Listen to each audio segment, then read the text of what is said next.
asalaamaaleykum mbokki Sénégal maa ngi leen di nuyu di leen ziar di dellu ci sama question ki 386 di ci wax affaire u diamant bi nag xam ngeen ne Sénégal diamant ak or urus Sénégal yi bëgg nañ ko lool fépp sax ci àdduna bi jàpp nañ ne loolu mooy symboliser daanaka mooy mandargal alal mooy mandargal richesse matérielle. Débat bi nag bu mu amee évidemment géologue ñoom la yàlla dénk xam-xam mu jëm ci loolu ku leen laaj dinañ la wax ne évidemment mënta am diamant au nord du Sénégal xanaa nga dem ci biir géej gi ci suuf peut-être mën na am nga fekk fa dans les Nouvelles loolu la ñu wax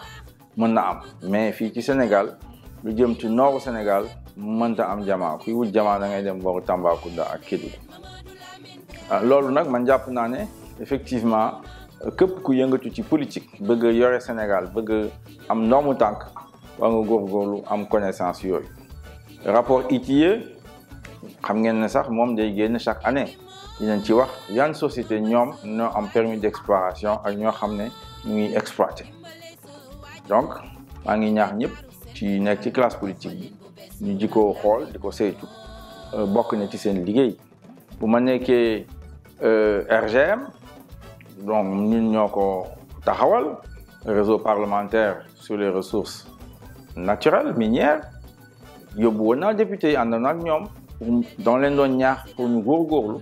xam effectivement filière minière yi xam lu jëm ci mine lu jëm ci or lu jëm ci zircon ak yu mel noonu moo ci doon jublu rek mooy classe politique bi war na am information war na xam effectivement naka la yëf yooyu di doxee maa ngi ñaax ñëpp nag ñu góorgóorlu ci lii nag moom dal patron Dakar Dem Dikk ancien patron Dakar Dem Dikk man jàpp naa ne xam nga Sénégal dañoo gaaw a judiciariser tem ñu yóbbu la chez le procureur yóbbu la chez le juge d'instruction loo xam ne débat politique kese la évidemment am na ñoo xam ne laal na seen honneur seen dignité mais jàpp naa ne su jéegaloo ne juum na su boobaa yëf yi mën nañu avancer dans le débat public dans le débat politique loolu mooy wax ji loolu laa gëm moom lay wax fii ci sama question di nuyu ñëpp di gërëm ñëpp di sant ñëpp asalaamaaleykum wa rahmatullahi wa barakaatu.